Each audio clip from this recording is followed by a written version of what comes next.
Okay, so hello. Don't judge. I'm wearing a crop and pajama pants because where am I going?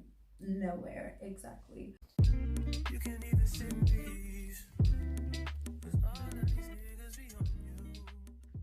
If I can give you any details as to what's going on, I'm just gonna recap my life basically from March up until now.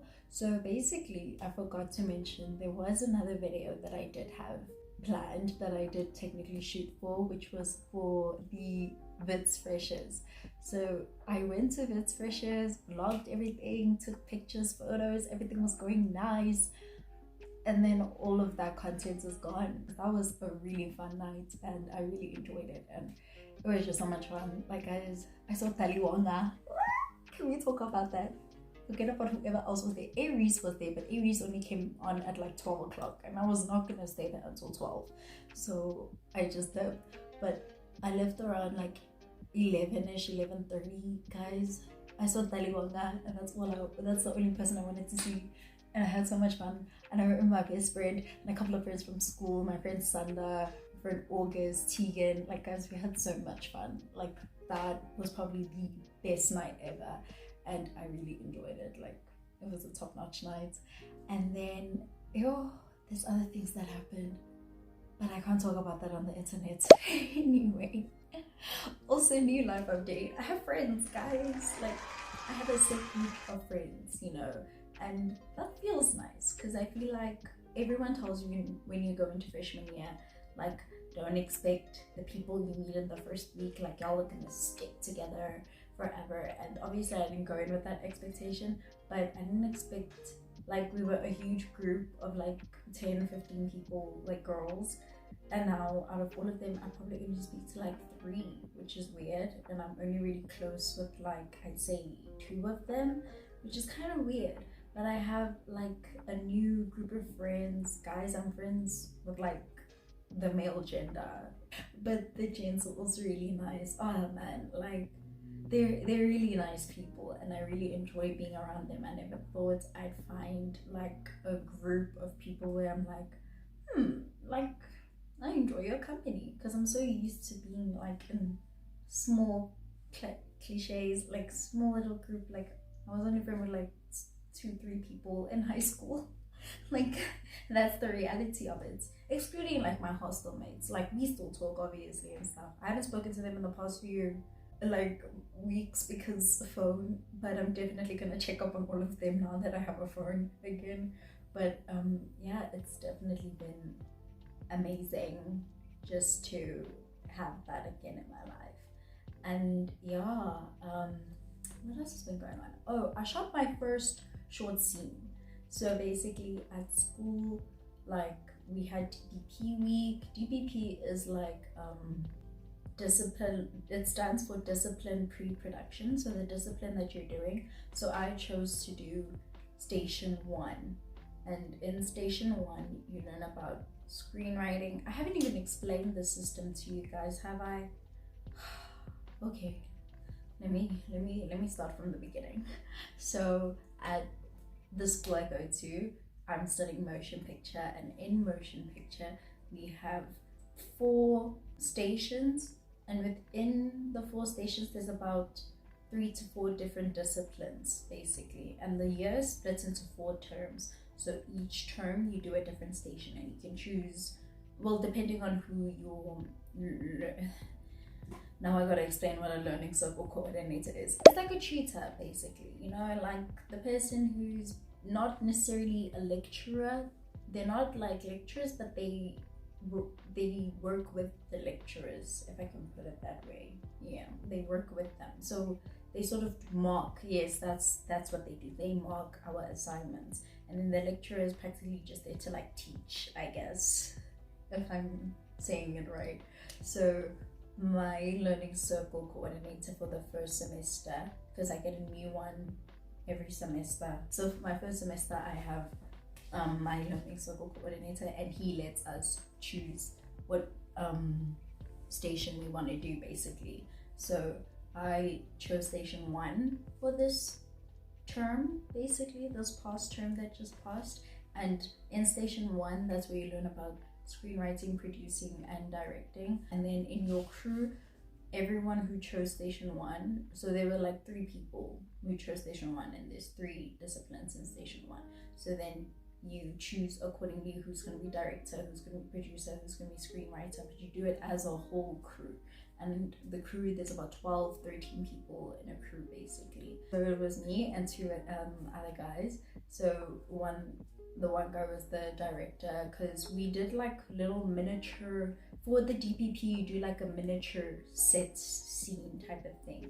So you sort of give them like a glimpse of what you're going for, and then based off of each scene they say, okay, who was the best at directing, who is the best cinematographer, who is the best at lighting, the best at this, the best at that, and then that's how you come to the decision of who does what for the main production, our FPP.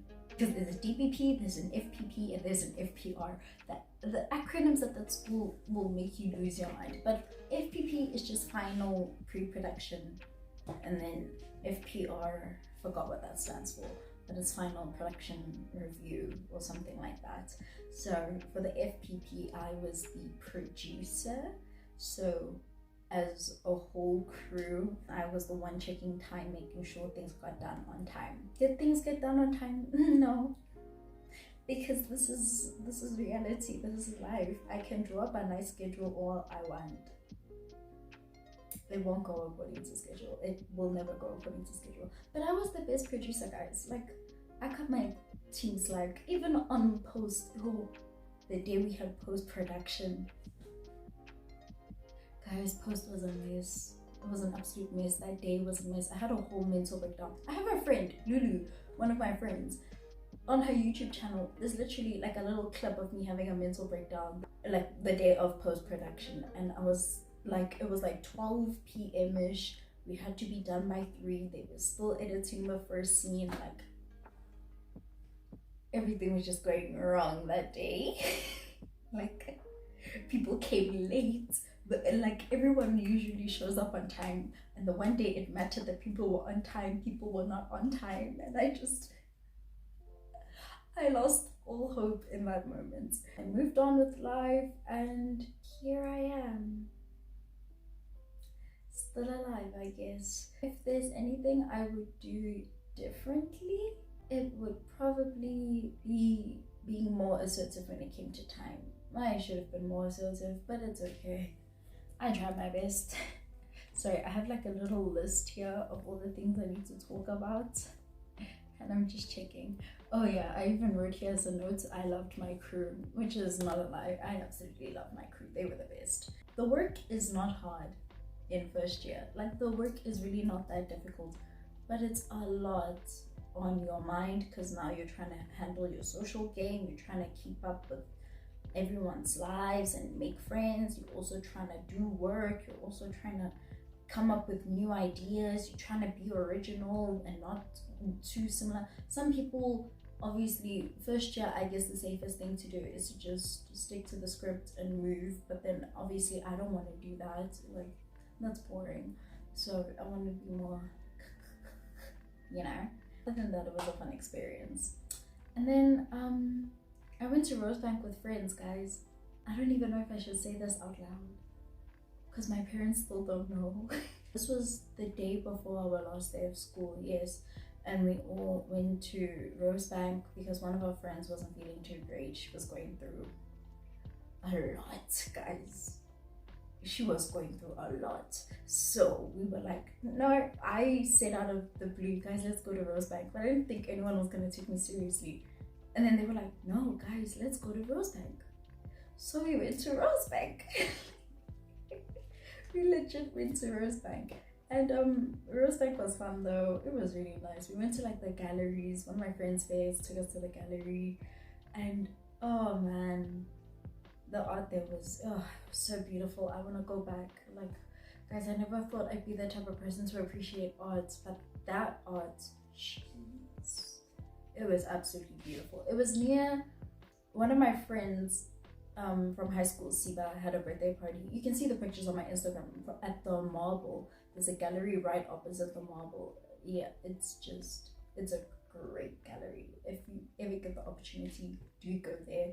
And then there were little like restaurants underneath where the marble is, and we just sat there and we had food, and it was really nice, and just had a fun day with like, how many of us? There were like, it was basically all of us except two of the guys were missing here.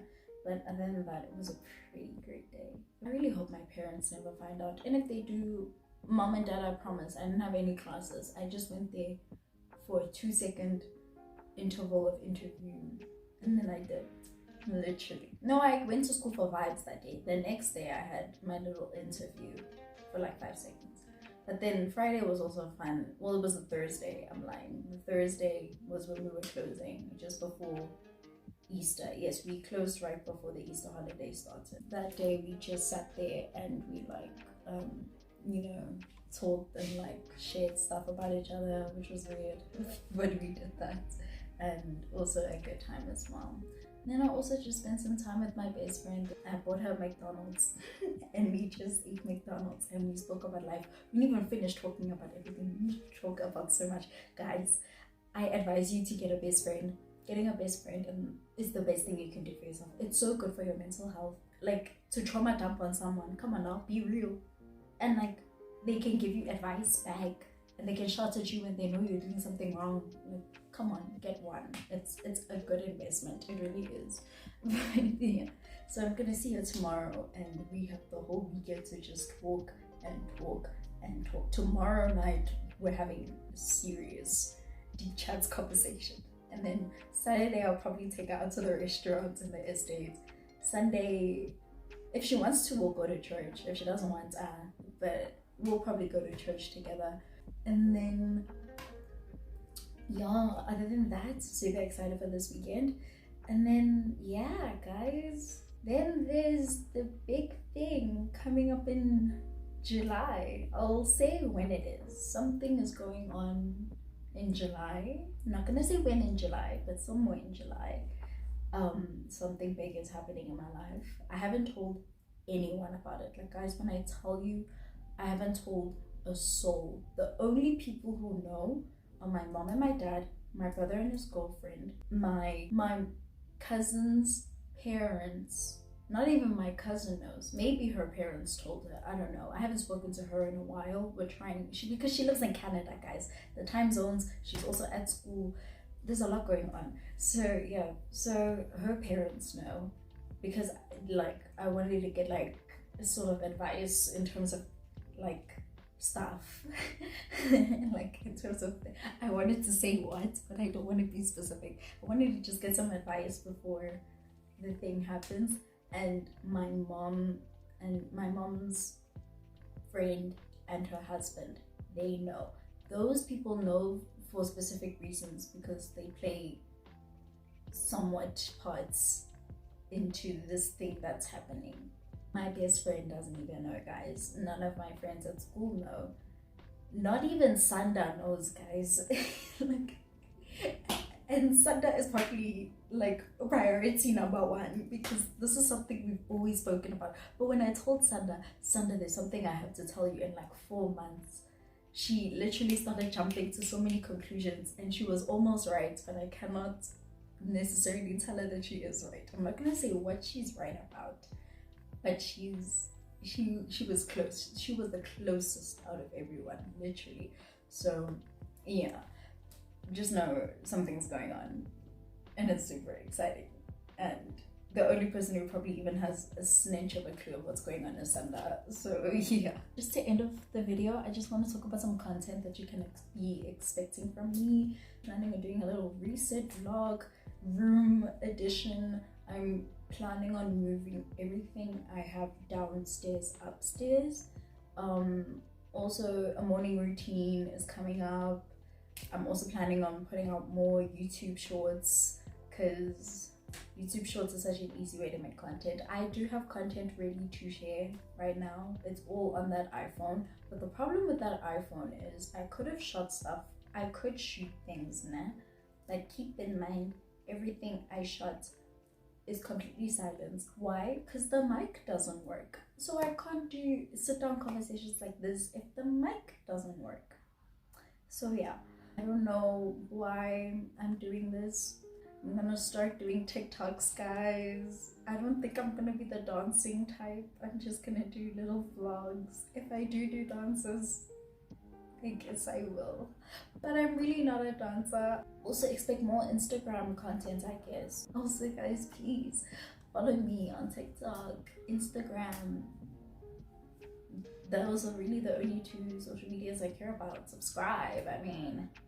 But like, you can follow my Instagram at Mercy_of_Swiss, and then my TikTok at Mercy of Swiss. And also, please don't forget to like, subscribe, turn on those post notifications so that you know when I'm posting a new video. And yeah, guys, I'm really super excited. I saw my previous video has like 120 views now. That's so cool.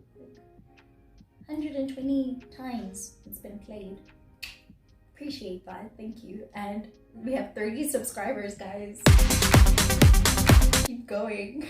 I literally was not expecting for my subscribers to even grow. Like, I got like 10 more while I was completely off the grid, and I was like, oh my gosh, you guys are like the best. So I really do appreciate it, guys. And yeah, you can subscribe if you wanna, you know. And yeah, other than that, thank you so much for watching this video. I really do appreciate it when you guys do. And I will catch you guys in the next vloggy doggy dog. Hope you guys enjoy your day. Thank you so much for watching. I really do appreciate it, you guys. And see you in the next one. Bye.